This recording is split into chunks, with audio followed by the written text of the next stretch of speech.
The following is a Live the Dream Media production.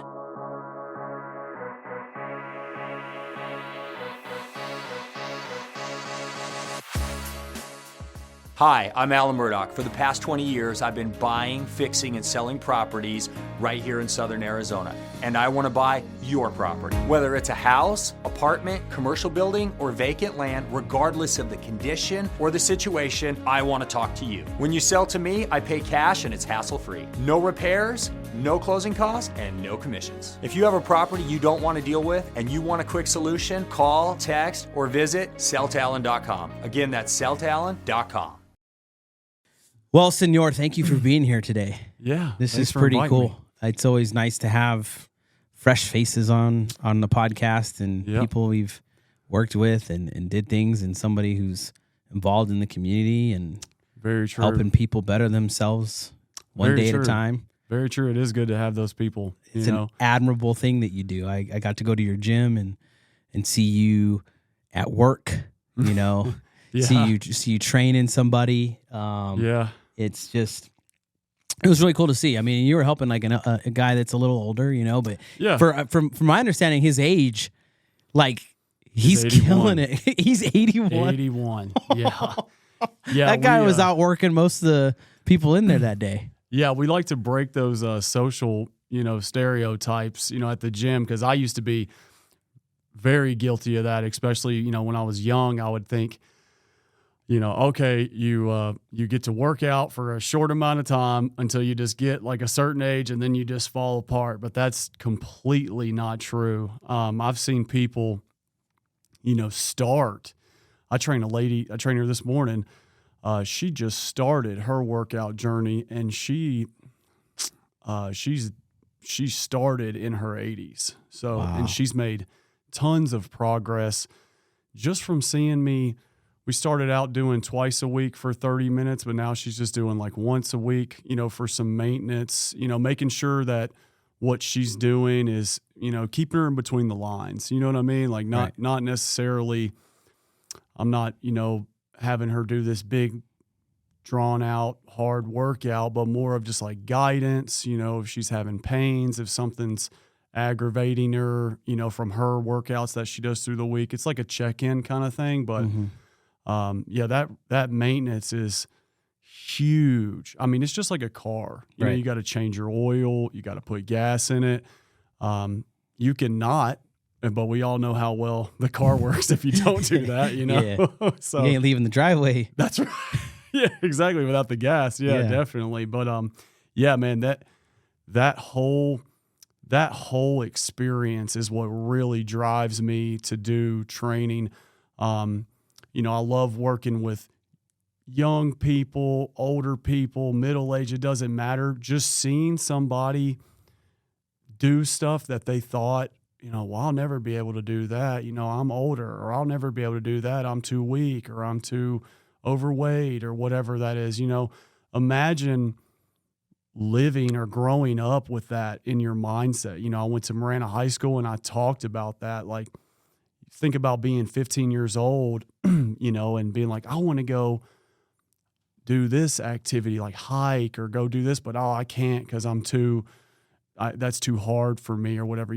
Having that in your head, I can't, having that in your head, like while you grow and, try and excel, I bet you that's a lot more hindering than we give it credit for. Right. So being able to break people free from that mindset, that is the biggest gratification that I get from doing what I do. Yeah. So you're training just different age groups. So are you training some athletes too? Are you getting, do you have student athletes that are coming to your gym that are preparing, working in the off season, doing the stretching, doing whatever training you have available for them? Are you doing that too? Yeah. I mean, we do have student athletes from, a lot of them come from Marana. I don't necessarily work with any athletes currently. I will have some come through, like in the off season, or just trying to, work on a existing injury that might be in season or something. Cause it's always, or I shouldn't say always, it's normally something just small. Like you've got your wires crossed a little bit. It's not necessarily like something that you just can't do, but, I help to, if they have, low back pain or a shoulder pain or something like that, it's just like make a little bit of an adjustment and then lower, their intensity level for a little bit. And then after a few weeks or a few months, then they're back performing like they were, but they're in much better condition or shape. I have another trainer in my gym. Her name is Rocio. She is super athletic. She works really hard. She's the hardest worker in the gym, honestly, man. She busts her butt 6-7 days a week. And I normally try to send the athletic people towards her, just because I'm known as the gym dad. I'm trying to keep all my people healthy, and that's why I kind of focus more towards the health, longevity, wellness portion of it, and I usually try to send my athletes towards Rocio just because she's such a phenomenal athletic trainer. But I'm not against it. I'll work with anybody. Yeah. I will work with anybody. I don't care if you're 10 and just like you're in the chess club, or if you're, 80 and you're trying to do cross country marathon, whatever it is. I was fortunate to get trained by somebody out here, rather than just guessing. A lot of these trainers, they have to read and interpret on their own individually, rather than having somebody be like, hey, is this right? And they say, no, actually it means this. I was very fortunate to get taught by somebody out here. Mm-hmm. Very intelligent man. He owns a Body Basics private training company. It's right down the street on Ina here. That was where I did I did about a year and a half there, in part of my journey coming out here. So that's where my gift is now, is taking that knowledge and sharing it with people. And I just want people not to hurt. I don't like when people, oh man, I have pain or I have this. I just hate having people hurt if there's something I can do about it. So that's more where I focus my energy these days. Yeah. No, it was cool. It was cool being there and seeing you do your thing. And I know that I could see that it's clear that you understand there's different ways to train for different people. Because, for me growing up, I played sports. I played predominantly football, and I played a little bit of collegiate football. And oh, man. The training, for me, it felt like the training was just one way at that time, right? That's pretty much what you got. And it was, heavy. It was heavy weight oriented. It wasn't until like the last year, probably I was in high school, where I started seeing more functional training coming into play, where we were doing like plyometrics and stuff like that, and focusing on stretching and focusing on different like track movements and stuff, and how important they were to your weight distribution. Yeah. And how you were trying to do things, because big time. Because in our sport, the ACL tear and the Achilles tear are the worst, right? Mm-hmm. And they're probably one of the more frequent. And a lot of times it has to do with, well, how do you distribute your weight? Were you doing functional training and all that stuff? And right. So it's cool seeing that, like, yeah, you guys have the weight room area, but then when I went to the back of it, you have this functional training like facility within the back, which was pretty awesome. Yeah, man, I call that the hit room, but hit room with one eye, because what's that? Because normally they say hit training and it's HIIT, high intensity interval training. I just took out the interval part and just high intensity training. You know what I mean? Like you don't have to do intervals in here. This is just a safe place for people to go back here. And do, just some aggressive training. There's a, without, I'm not trying to, be negative towards any business out there, but there's a popular concept where at some gyms you get made fun of or embarrassed is actually really the good word for it, for training hard, like lifting heavier weights or doing, lots of sets and lots of reps back to back. That requires a lot of effort. It requires a lot of energy, requires a lot of effort. It requires some big breathing, like where a lot of people, they feel timid or worried about, looking stupid or feeling, dumb because they're breathing hard. I wanted to give my people at the gym a safe place to be able to go back here. We've got a Bluetooth speaker where you can put your own music on. It's like the garage that's not at your house, Right, because yeah. Lord knows I have tried so many times to work out at my house, and I'm like, one set.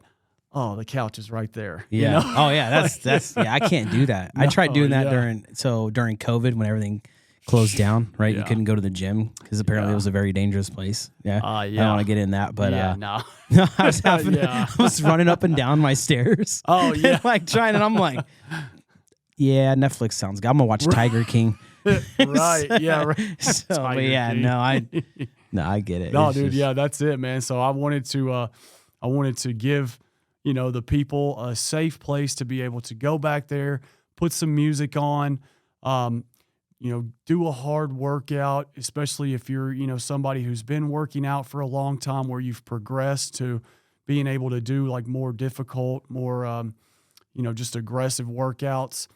That's a safe place. I mean, I know people say like, oh yeah, I've been lifting weights, my whole life or whatever, but I literally grew up in the gym. I had asthma really bad as a young kid, like really bad asthma. I was hospitalized in kindergarten and in third grade. Third grade, it dang near killed me. I was in the hospital for like 10 days.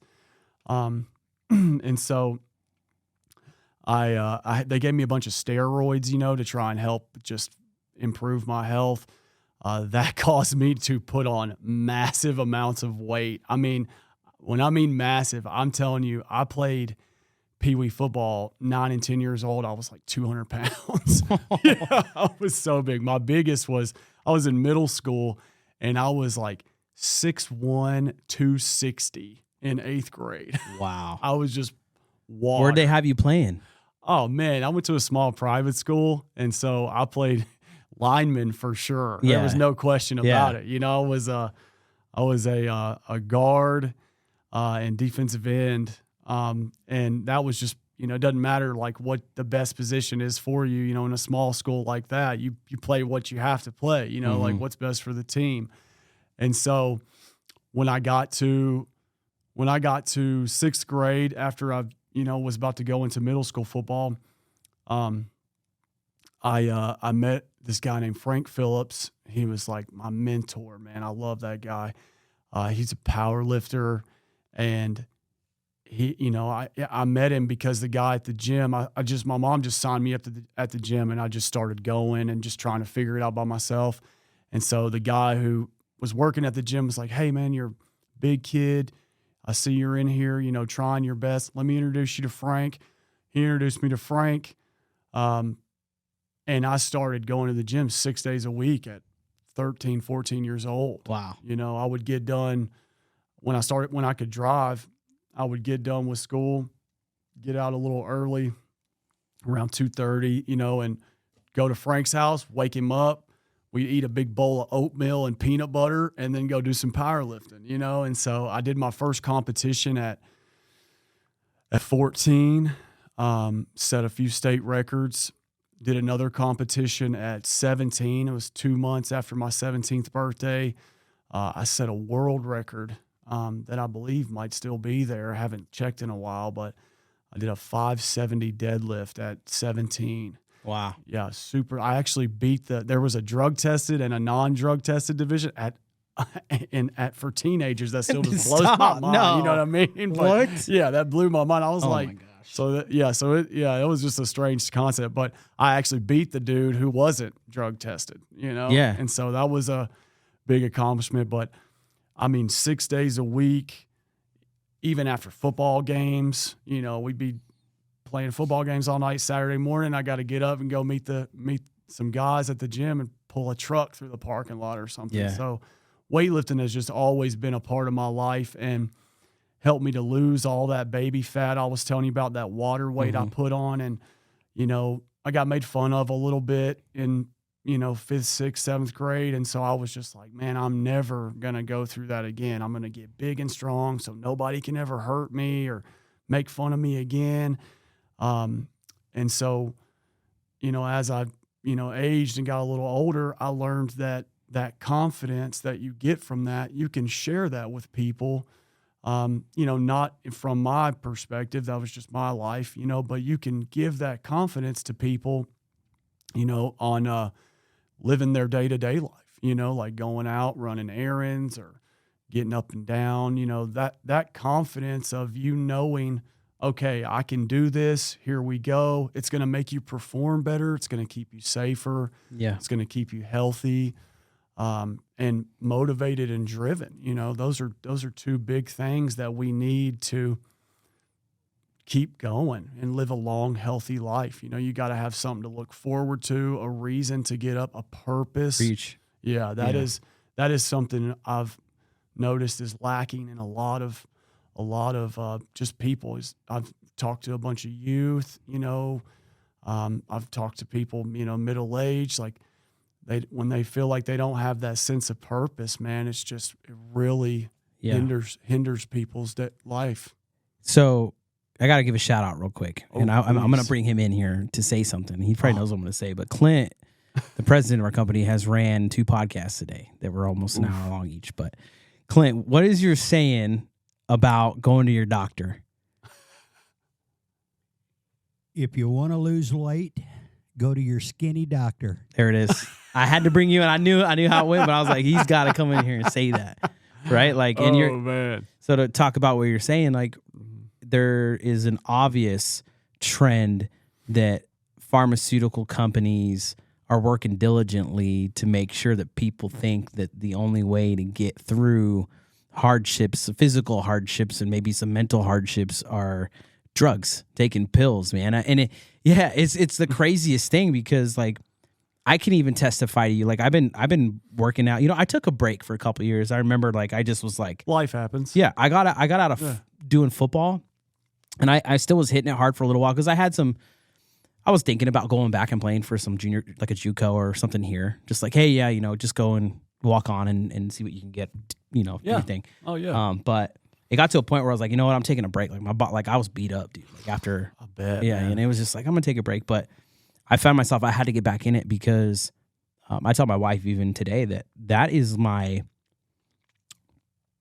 another part of my church, right? Like strong temple, right? So like I'm a spiritual person, but there's also this. It's a group of people. It's a group of people that are kind of working for the same thing. You know what I mean? But it's super humbling because when you can go against yourself and never lose, right? Like, and you're in an environment, you're closed in, and you can, like, it's just a perfect opportunity to go against yourself, to better yourself, right? And then, like, it helps me work through things. Like, I'll be in there working out and I'll, like, have ideas and stuff that just come with the endorphins, right? Like, you're just like, there's clarity to it. Man, am I speaking, I'm speaking truth right now to you. It's man, like, yeah. But like, dude. I mean, I'm not a physical trainer by any means. I don't go around training people, give them workouts or anything like that. But it's, I feel like it is such a vital resource for people to take advantage of, to not only extend the longevity of their life, but to extend the positive feelings and just experience of life. Like, because when I stopped, I'm not gonna lie to you, man. Like, it was like I found myself not going and, like, I wasn't eating healthy. I wasn't doing things that were healthy for me. You know what I mean? I was at the bar a little more often probably than I would have been if I was working out harder. Because you can't. It's hard to go do anything on, like, a hangover or anything like that. Oh, you know what it's I mean? a different bar. You just went from one bar to another one, you know? Yeah, but it's like, and for me too, it's, I'm sorry I'm going on a rant here, but I want to, because you got me all pumped up about this fitness thing. That's my thing. I like to get people motivated and excited, so go ahead. And what I was going into next is the idea of working out. Like, people ask me, like, why are you so committed to it? And I think it's also something like, it's like if you grow up in a Christian household, right? It's a pretty good chance you're gonna stick with being, in the Christian faith, and you're gonna do things, right? Makes sense. Well, my dad had set a standard of physical fitness in our house. Very cool. Right? Like I'm pretty sure today he could still kick my ass. Like just because the other day he was telling, I went to go get food with him the other day, and he's like, yeah, I bench pressed 245 like 15 times. God. And he's in his 50s. What a monster. And I'm like, that's motivating to me right there. But he set this standard, so it was like not only myself, but even my brother. Like we both were just like, you can call us gym rats or whatever, but we're in the gym more often than not. Yeah. Still, and it's like a good place to be, right? Oh, like if you're gonna be somewhere, like you're gonna have hobbies, you're gonna have free time. You know, like that's part of the reason why I've actually got a bunch of young people at the gym. Of all ages. I mean, I'd make an agreement with their parents on, you understand like what's going on. You understand your kids coming in here, but I'd much rather the kids be in the gym than be spending their free time, running around looking for some trouble to get into, you know? But yeah, that's really cool that you had that standard to look up to with your dad. My dad was a little bit of a fitness guy. He did a lot of cardio, a lot of running when he was in his 20s, but nobody was really a weightlifter in my family. I just kind of blazed that trail. Did you? Yeah, because it was, like I said, it was a necessity for me to just take my own life back into my hands, stop being so afraid of everything, like who's going to say this, who's saying this. My best friend at the time, he's hopefully coming to visit me here in May. He was just this Rocky, he was this good looking young kid. All the girls wanted him. So when I'm walking around the mall, I'm just the big fat guy that's hanging out with my pretty boyfriend. Yeah. So all of that stuff just kind of was nagging at me. And eventually I just wanted to do something about it, but that I didn't realize that what I was setting myself up for, was a lifetime of a healthy activity, because, like you said, life happens, you have to take a few breaks, or you take a break here and there, give yourself, even weightlifters, they give themselves a week off every now and then, just let your body, just let your body recover and heal up. But it's this guy told me this in high school. It's one of my good friends. He's dead now, but he told me, he said, Ben, just never stop working out. Just never stop working out.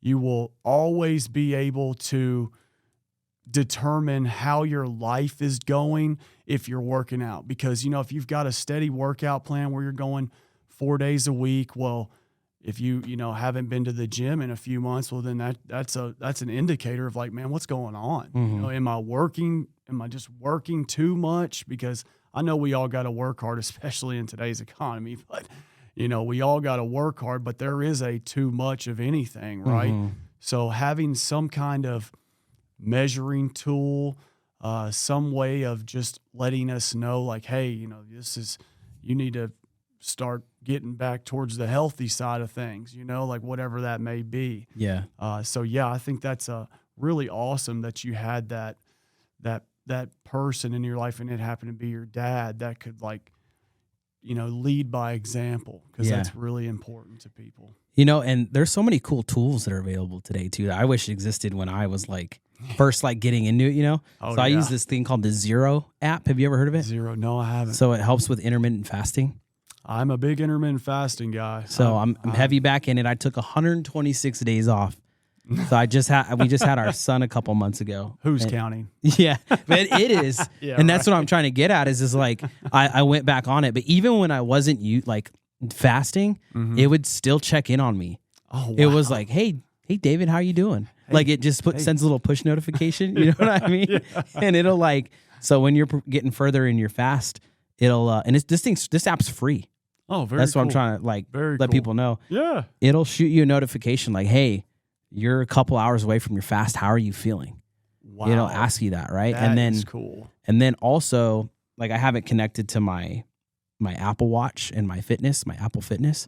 So when I go to the gym and everything, it integrates with it. So it'll show you all your days throughout the year that you fasted, or fasted and worked out, or if you just worked out, it'll have it there.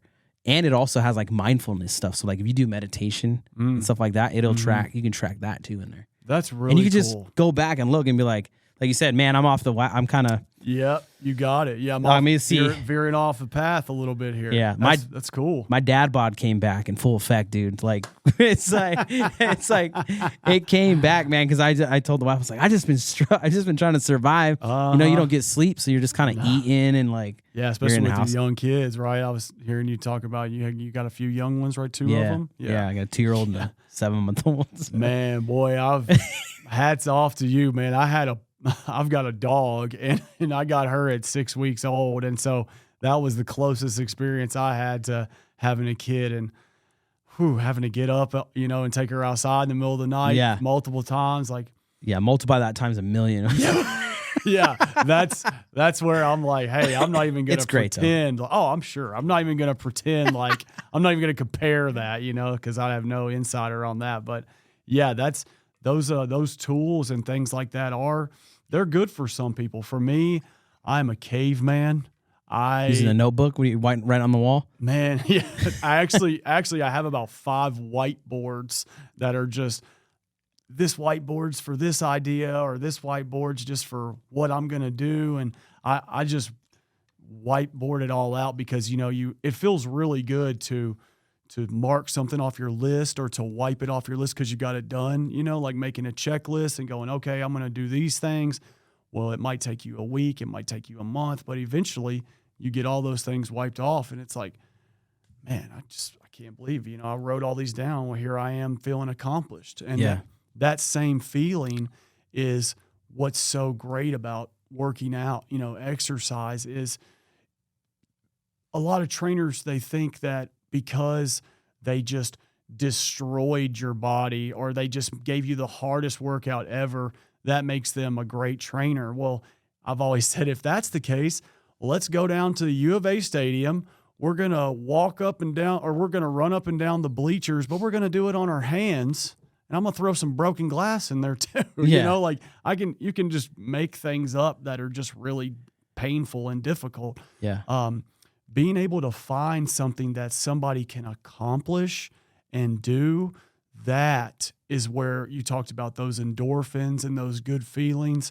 That's where those really come into play, because now you're in here doing something that you're not worried about it defeating you. Mm-hmm. You're going to get through it. You're just able to push yourself to a place where you can do a few more reps. You can do a few more you can do another set. You can increase the intensity at your own capable scale rather than just making it so hard that here now you've had a 10-hour workday. You're super tired. You've got, things you're stressed about outside of the gym. Well, now you come to the gym and you do a workout that defeats you. Well, now you failed at that.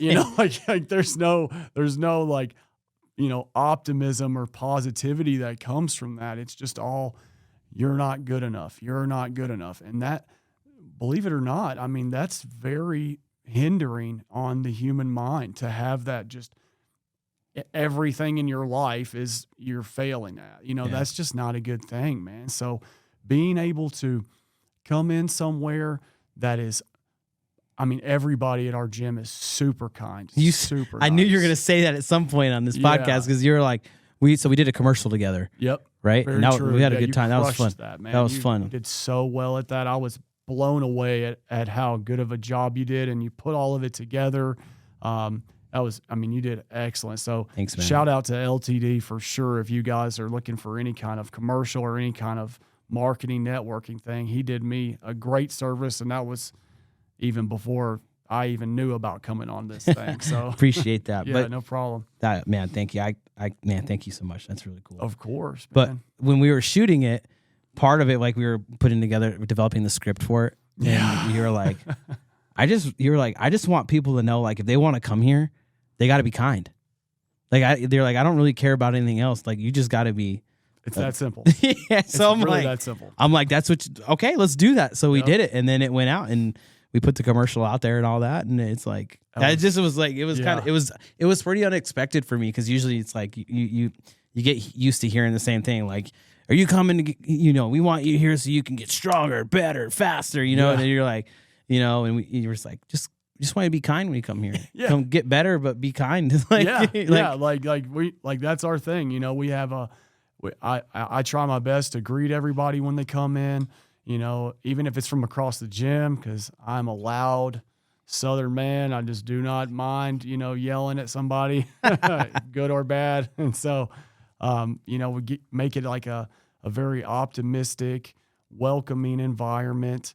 Everybody there is super kind. And, like you were talking about earlier, you need to have a place where you can come in and set your bags down. Mm-hmm. You've got all this stuff going on before the gym, and then it's going to be there for you when you get done with the gym. It's going to be there before and after.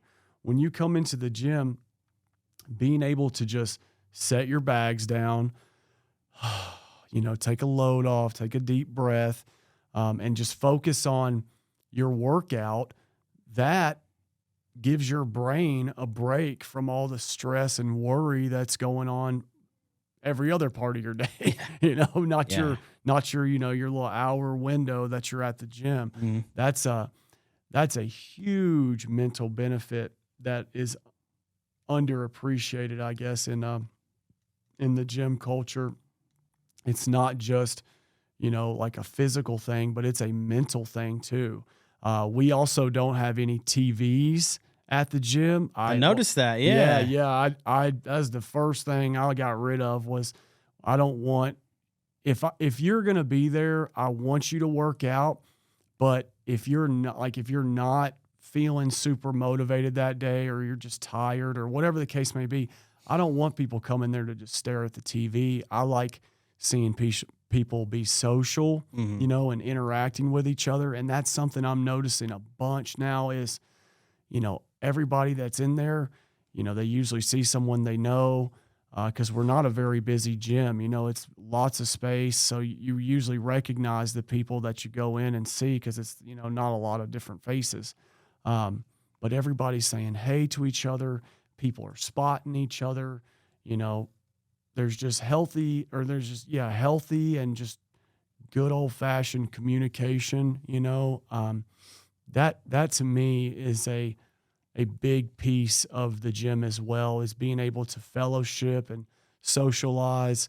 Because, man, all of us are here all day, and by ourselves or whatever. Being able to have that human experience where, you talk with your neighbor, man, you can complain about stuff. You can, you can argue about stuff. You can, whatever it is, it's just a place for us to experience that, that fellowship and that socialization.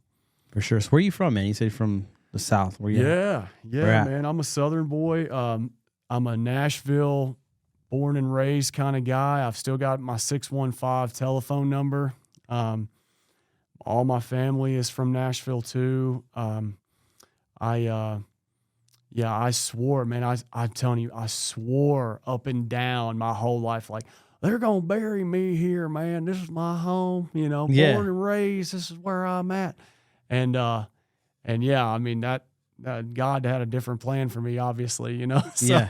So how do you get here? What? All right. That's a story. What happened for you to get here in, Marana, Arizona? Okay. Of all places.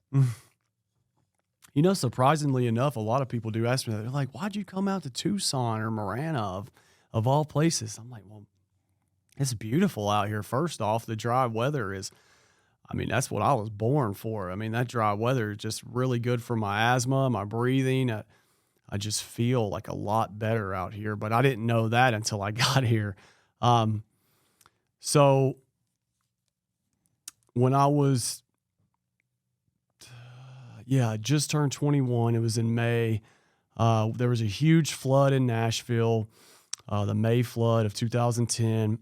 Just my family, my grandparents had a house, which now my sister and my mom live in. It's right on the Cumberland River, and the flood was, it was probably 3 times greater than any other flood that's ever happened. So, you got like the biggest flood ever. Well, this one completely crushed that one. Like that looked like a creek compared to what this was, right? So just completely destroyed our home. I chased that's how bad it was. We chased our refrigerator down the street on a jet ski. Wow. And then drove it back to the house, tied it on a tree, and let it float there for about a week. That's how much water there was, you know?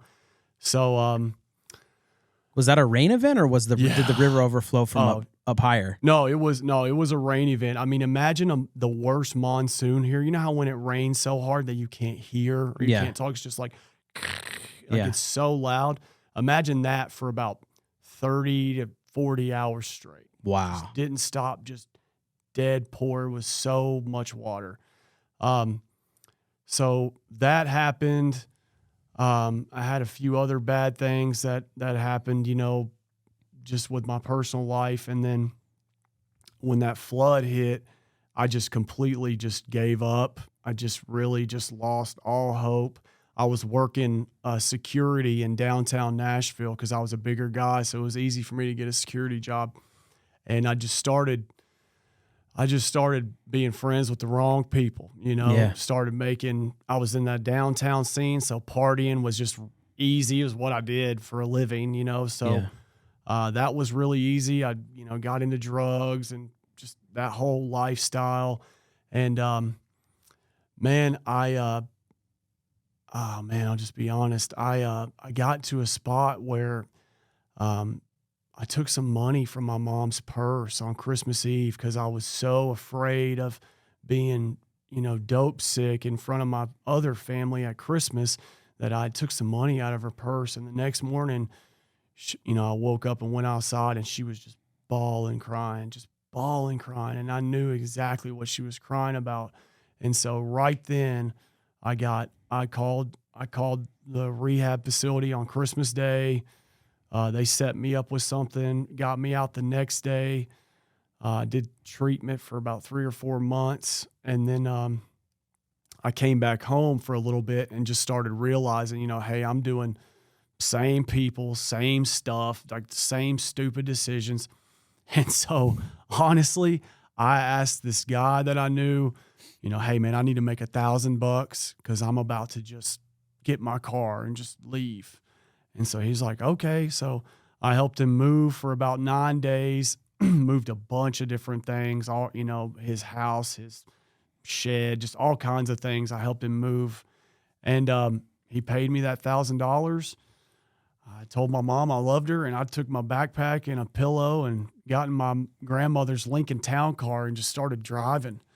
I made it to Fort Worth, Texas, where I knew a guy, and I was staying with him and his girlfriend for a few months. And that was still a kind of a toxic environment. You know, she was working in the clubs and stuff still. Yeah. So it was just, you know, coming home drunk, going crazy at 4 a.m. I was just like, man, this isn't going to work.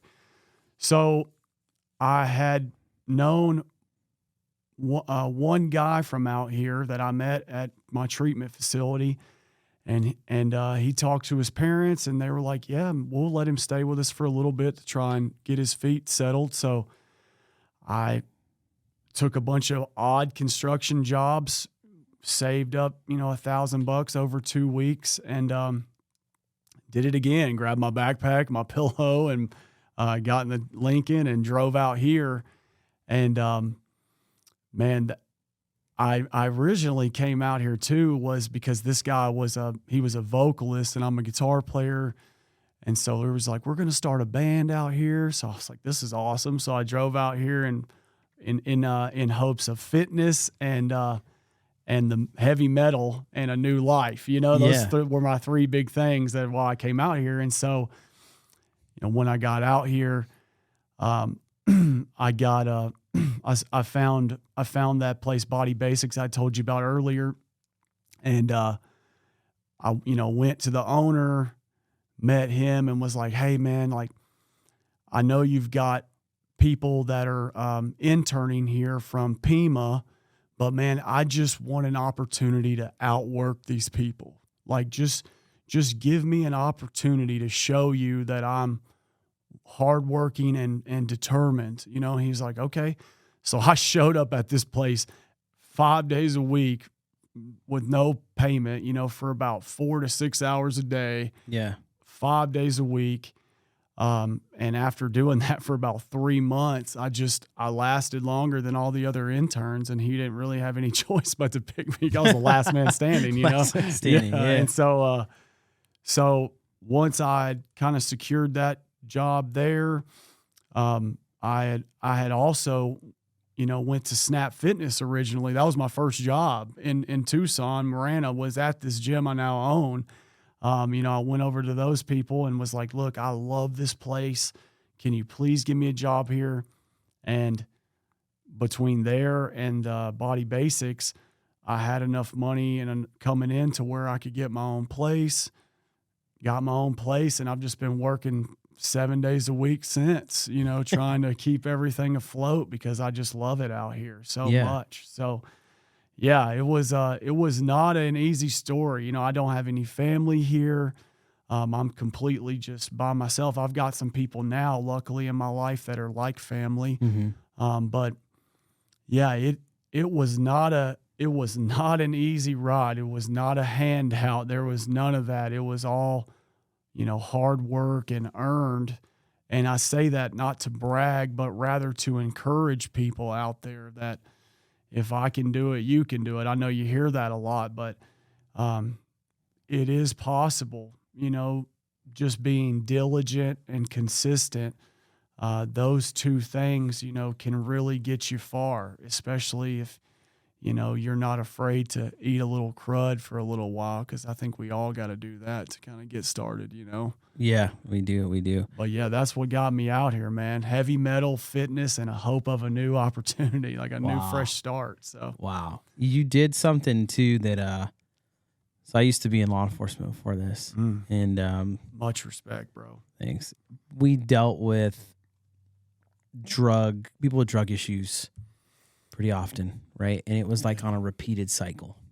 Like we'd see them, you just knew, right? Whether it was out on the streets, they were homeless, or they were still living at home and they were, causing problems for family. Mm-hmm. But one thing you did that a lot of, the people I came across did not do is you completely changed your environment. You recognized that was like, that was like the given thing. Like, hey, I gotta, you know what I mean? So it's refreshing to hear it come from somebody that was in that dark of a place and recognized, hey, I can leave here. I can do this. I'm going to go somewhere else and just flip the script. Mm-hmm. Right? Take your safety net away. When you're real comfy, you're like, well, I'm living at home. I don't got to pay rent. I don't got to pay the light bill. I don't got to pay none of that. So it leaves you a lot more opportunity to just go, oh, well, it don't matter. Oh, I can not go to work or whatever that may be. It's there, but when you remove that, it's a sense of urgency. You create your own sense of urgency because now, well, man, I've got to go to work whether I don't feel like it or not because nobody else is going to pay this bill. Mm-hmm. I liked the weather and the environment so much out here. Like I said, with that dry climate, I just really like that. I like the heat. I like the sun. I like the warmth. That it gives you, you have a sense of urgency because you don't want to lose something. Like you have something to lose. Like we talked about purpose earlier. Mm-hmm. When you've got something worth fighting for, that creates a sense of urgency to where you are more motivated, to go out there and do the things you don't want to do, but rather you have to. So that was a huge part of my progression in life was taking away that safety net and just being like, all right, buddy, sink or swim. Plan A, that's all I got. Yeah, let's go. That's it, man. Plan A, and that's it, buddy. That is it, man. So I definitely encourage people to just follow your gut, follow your instincts, and it may seem a little scary. That's part of it. That for me, that's a motivator. When it's a scary situation, I'm one of those people that being in security for so long, I'm sure with law enforcement, it's 10 times worse. when bad things happen or when stuff's going on, like I do better almost in like a necessity situation, like what do they call it? Like I'm a last minute procrastinator. There we go. Like people that procrastinate, and wait till the last minute. I could probably do better in my life with that, but that under pressure, like, oh, I got to get this done. I kind of perform better in those situations, So applying that to my whole life. Yeah. Applying that to my whole life was just like, I had to, I was like, I'm destroying the one person who truly, truly loves me unconditionally. She's put up with me at my absolute worst, and even me at my best is a lot because, man, I am a high energy, just a lot of person. Even though I mean well, I see where I can bother people, especially the quiet types, just because I'm just that guy. I feel more comfortable talking loud than like if I have to talk like this to you, that takes a lot of like I can feel it all in here. It's like I'm choking myself, to like keep from being loud. So like the one person that loved me, I was hurting her, and I was just like, I've got to get away from my mom just because if I'm gonna ruin my life, that's on me. But I don't want to hurt my mom in the same life. You know what I mean? So that sense of urgency, man, was a big player in getting me up and out of the house and out here to the West Coast, man. And I'm very grateful for it. God is amazing because of how you could take something so bad and turn it into something so good. It's absolutely incredible. It is. Absolutely incredible. Well, welcome to the West Coast. Welcome to the Sonoran Desert, my friend. That's right, man. You seem to be enjoying yourself. Man, I tell people all the time, like I have my wife wants to move to like a more humid place. And I'm like, look, so when I went and played ball, I lived in Missouri for a little bit. Ooh, right? Missouri. Yeah, that's right. Missouri.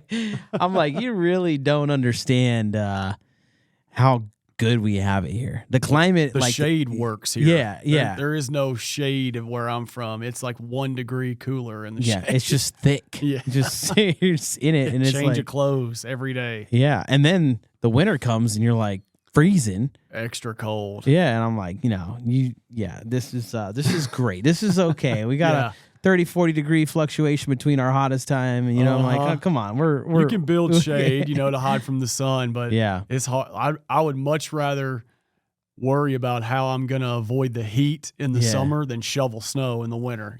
All day long, like I would much rather worry about that all day long. Yeah, that's what I try to.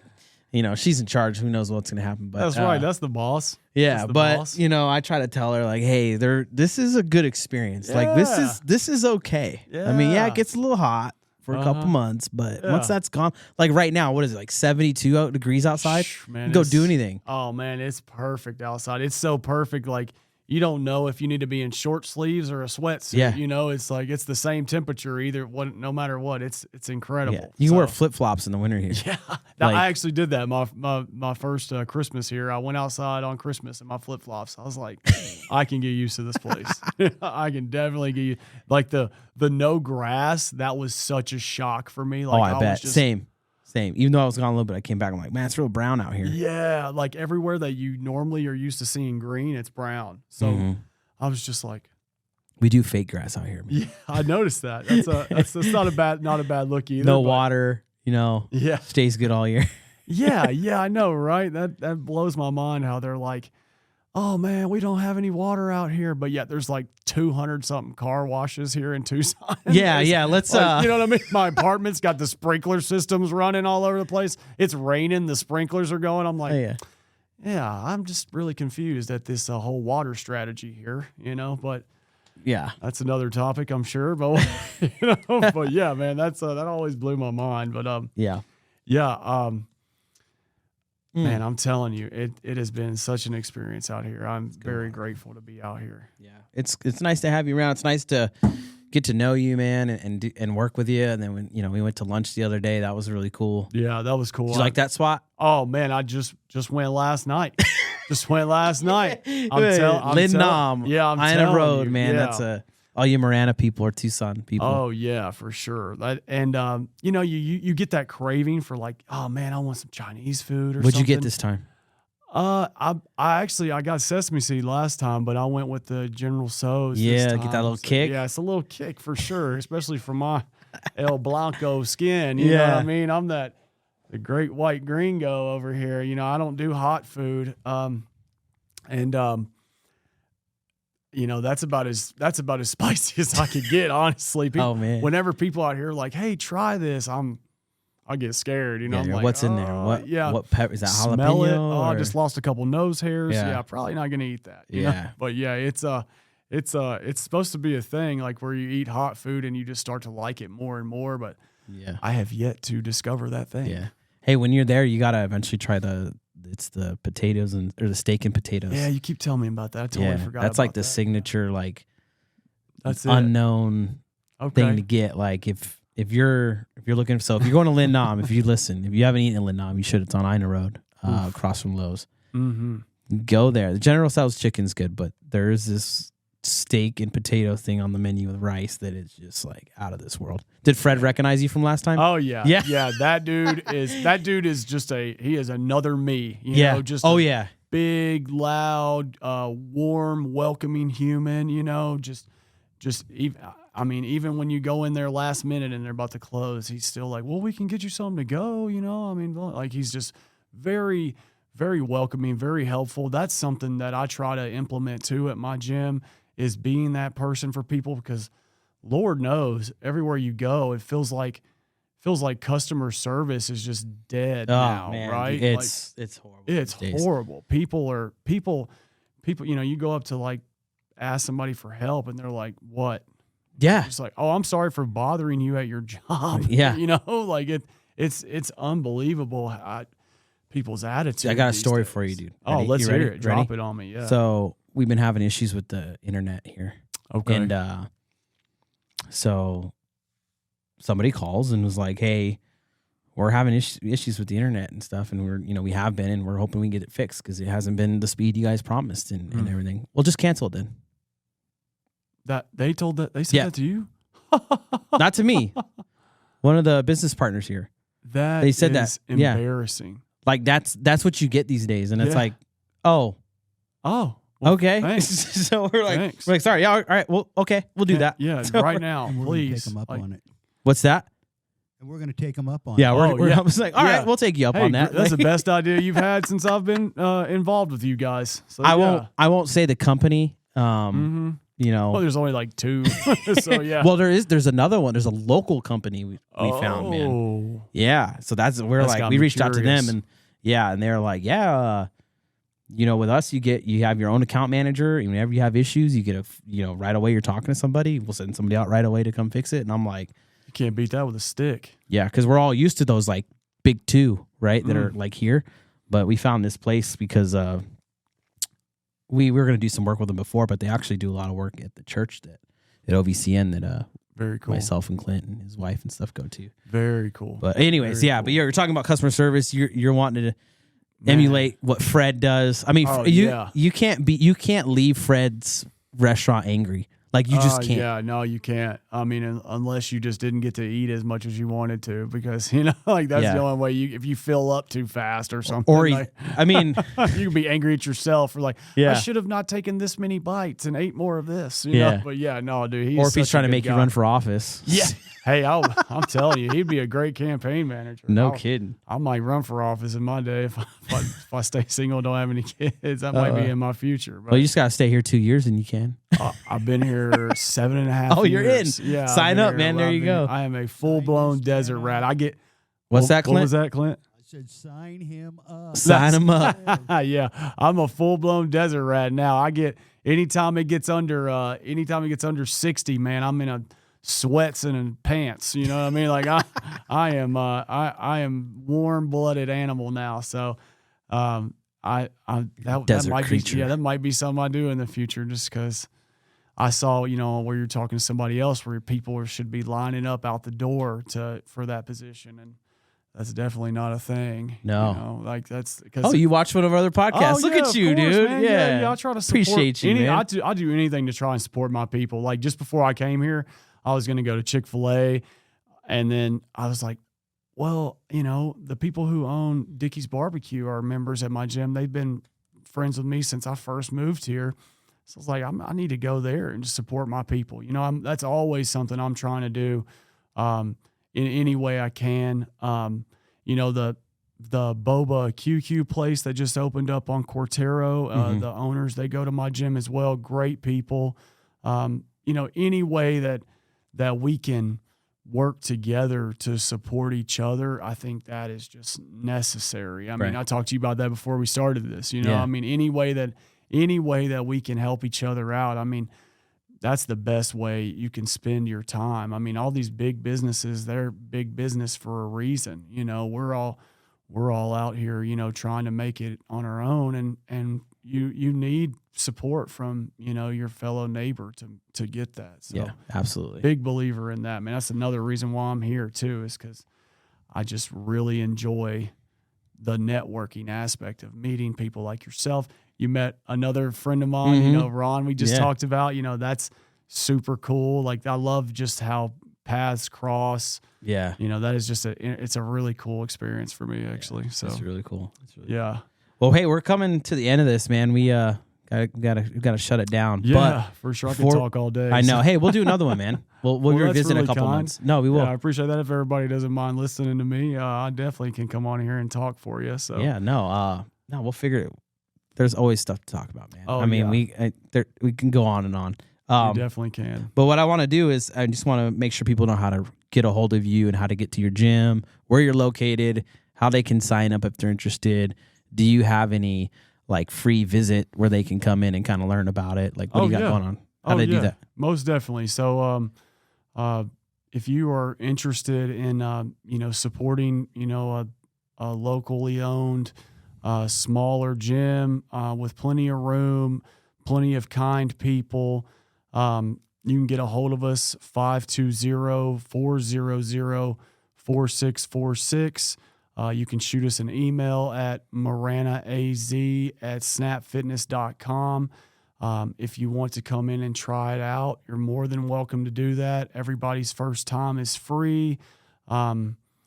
You know, the difficult part about it is that, you know, you do need an access card to be able to get into the door, like, you know, to scan in so the door will unlock for you. So you just have to call us and set up some times that I can meet you there and open the door for you. But yeah, people can definitely try it out. We've got best prices in Marana. It's only $40 a month, so like $10 a week, you know, to use the gym. 24/7. 24/7. Yeah, man. Yeah. You could come at midnight on Christmas if that's your thing. You know, it's always open, and it's never super busy. That's kind of another thing that we like to highlight is, you know, we're not one of those people that's like, hey, $9.99, shove everybody in the door and cram this place as much as possible. We like quality over quantity. Right. So, yeah, definitely encourage anybody to do that.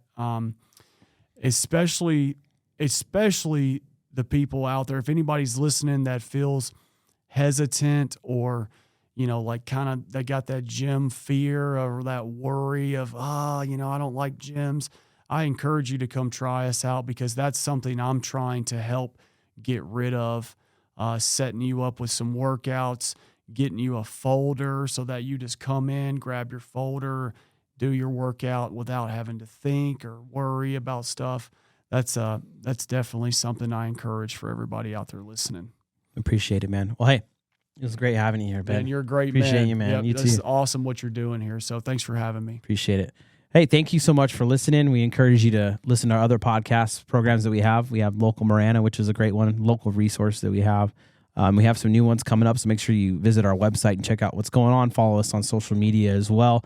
And, of course, follow Ben's Snap Fitness on Instagram and some socials, and visit the website. And if you're interested in, you know, bettering yourself and you want to go to a gym where everybody's real kind and cool, and then that's the spot for you.